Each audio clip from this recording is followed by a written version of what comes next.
Welcome to the life of Raj. You know, this week I had a very interesting and gratifying thing happen.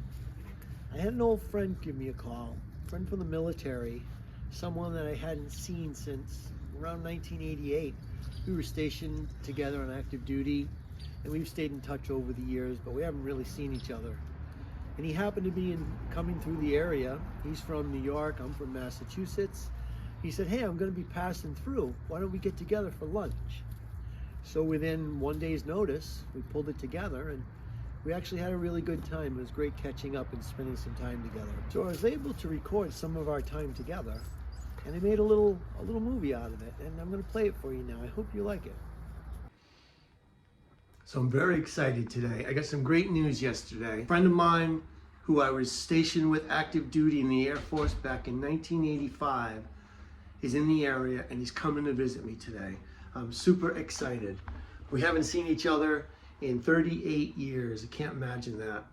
And we've been in touch over the years. We've talked on the phone, and we have a veterans group, but he should be here in about 15 minutes. And I'm hoping to get some good video of it. And I'm just really excited. It's gonna be a great time. He was a close friend of mine when we were in the military. You know, when you're in the military, you do get very close in a short amount of time, because you eat together, you sleep together, not really sleep together, but you work together, you sleep in the same barracks, you have all your same things that you do. You get really close. And I remember when he first got his orders to leave, his 4 years were up and he was gonna go home. And I just remember how sad I was back then. So he should be here soon. So this is me and Mike, probably around 1988. We're in one of the rooms in the barracks where we stayed. You can see our up-to-date outfits that we're wearing, those nice polo shirts, and we were pretty snazzy at the time. And we were pretty thin at the time. This is another picture of us. I think we're sitting on top of a set of bunk beds up by the ceiling, just hanging out in the barracks. And here's a picture of us. That's Mike in the front there, and some of the other guys. They were having a painting party in the barracks. Oh, how nice it was to be away from home for the first time and not have a care in the world. So he's about 10 minutes out, and I'm really excited for him to get here.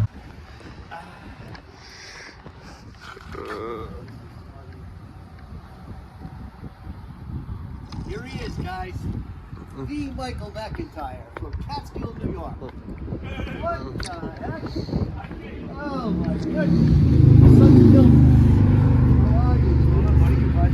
Oh my goodness, 38 years. How you been? I'm fine, and you? Look at you, you look good, man. You look distinguished. I'm, you know, I haven't changed too much, except I got none of this, but you guys. No, a lot of us are getting that way. So far, I've been lucky. I wasn't sure which I went past. Yeah. Did you see me go by? Yep. I said, oh, let me see which one it is. That's great, come on in. Yeah, come see. What's that, Yosemite Sam? That's my Tasmanian, yeah. Oh. That was when I got out. Oh, no kidding. Yeah, oh no, that was the one I did down there. That was the one I did. We went to the Fiesta, and then that was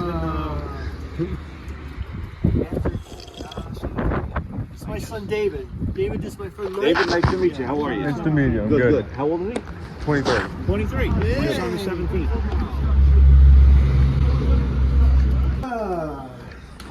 Oh, this is crazy. Oh, that's cute. I like it. What kind of coffee? Yeah. Yeah. I just take cream, no sugar. Okay.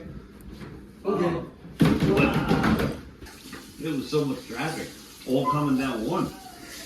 Seems like it almost seems like we've been in touch the whole time. Well, we kind of have on text, right? And I still talk to DJ. Oops, sorry. You don't say anything. You I remember DJ. He worked in your shop, right? No. Yeah. Him and I were This is my son. Oh my goodness. That was his junior Dressed prom. up, huh? Yeah, well, that was his junior prom. Wow, nice. Yep. He's Mr. GQ. That's my wife. Ah, awesome. He out-towers both of us. Oh, he just shot right up there. Yeah.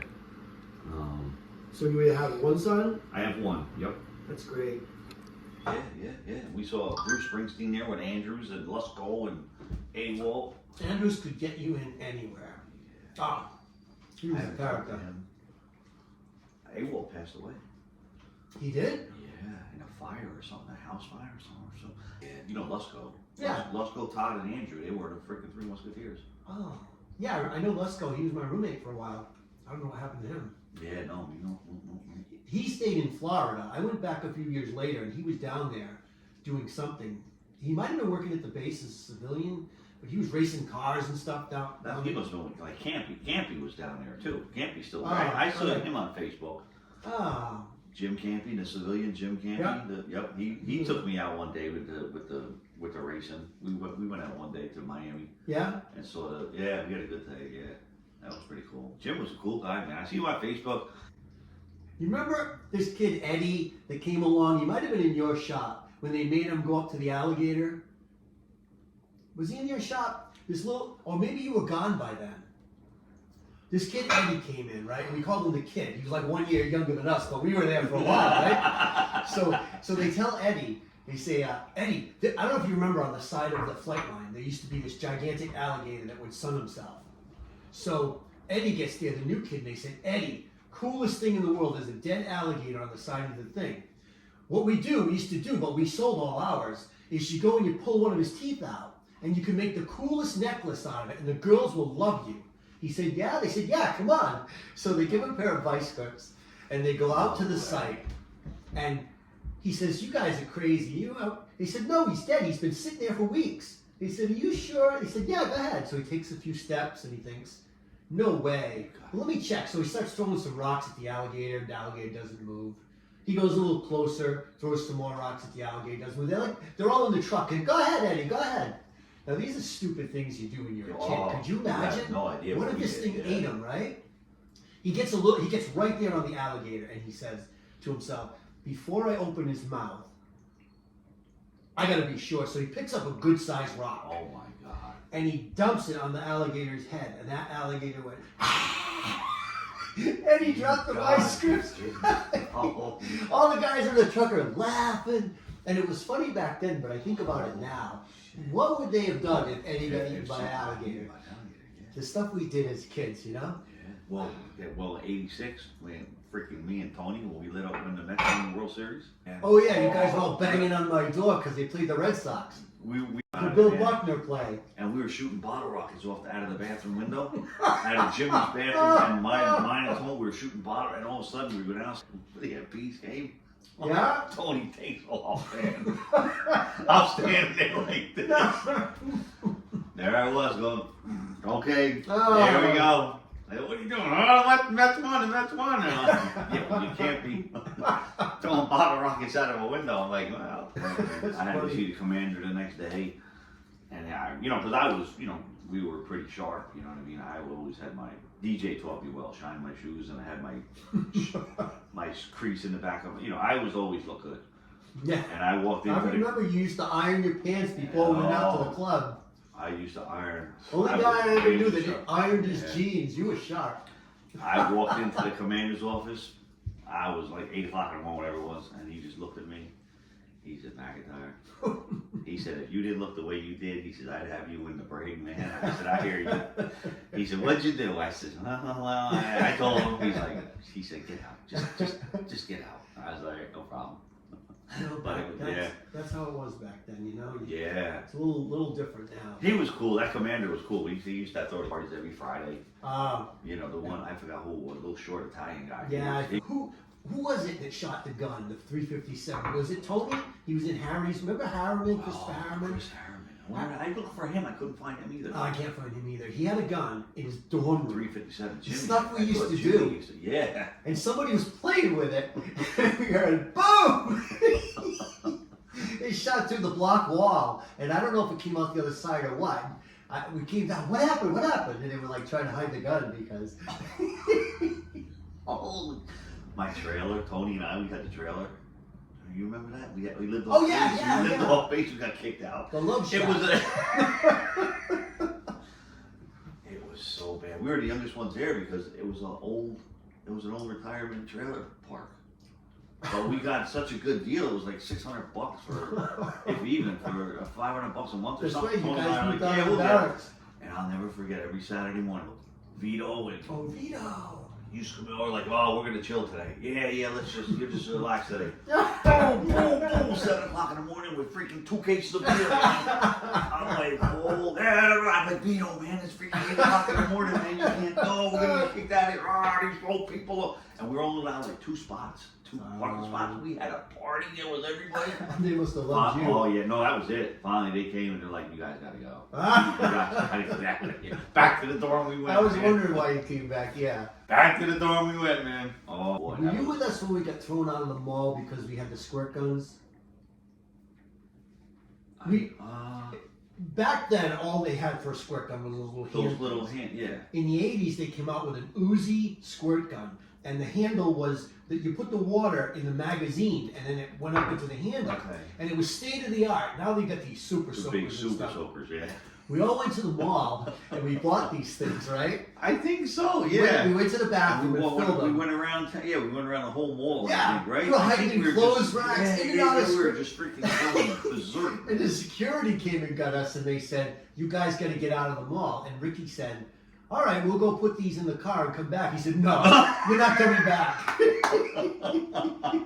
If I had that seat from the concert, that would be cool because, now, how did you sign it? Mike?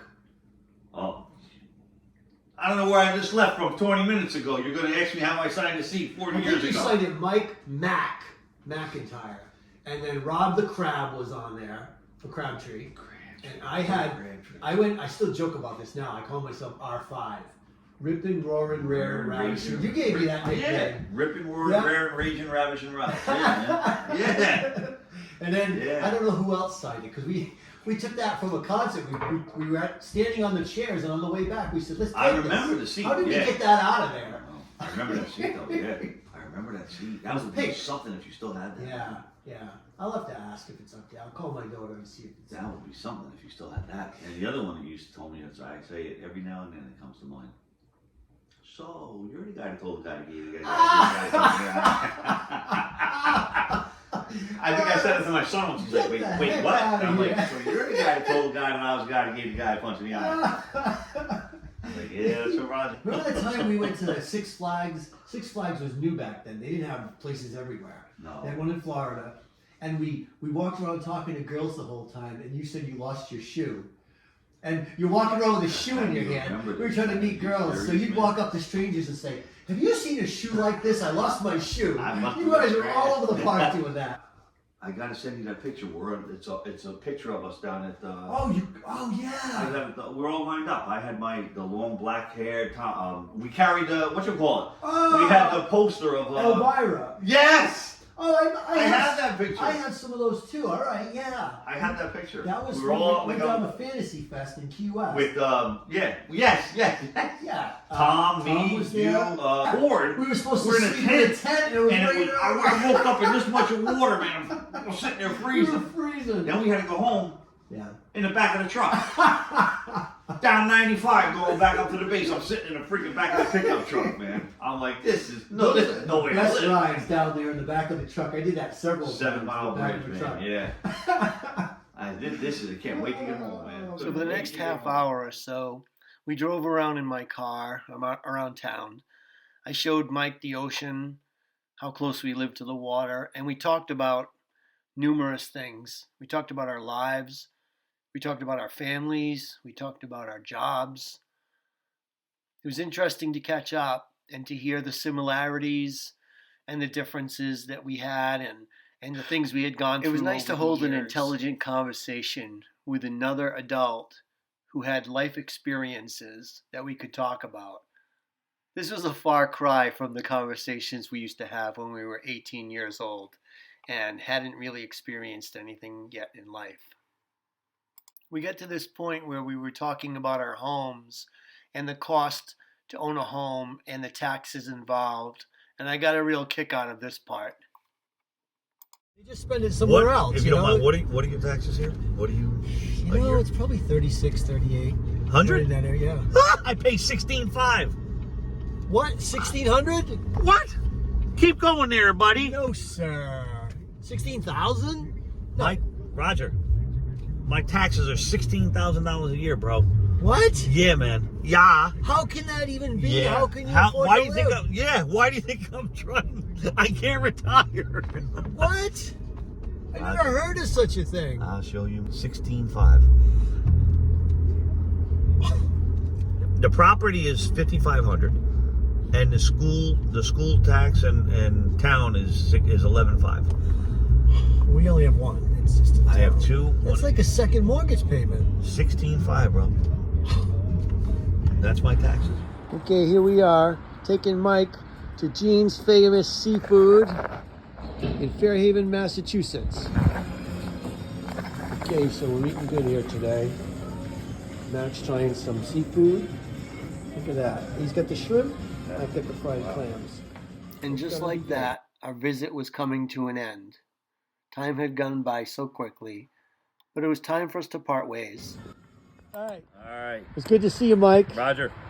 I This love is you, bro. amazing. Gotta go. You gotta come up. You gotta come up to the city, man. Someday I'll make it there. Someday, make it up there. Come out. We'll hang out down the city. We'll go for the day. Hang out. All right, Absolutely. maybe this summer. Good to see you. All right, buddy. Let me know if you need anything. I All will. right, I'm right here. Okay. Maybe we'll get all the guys together. You got it. All right, Thanks. buddy. Take it easy.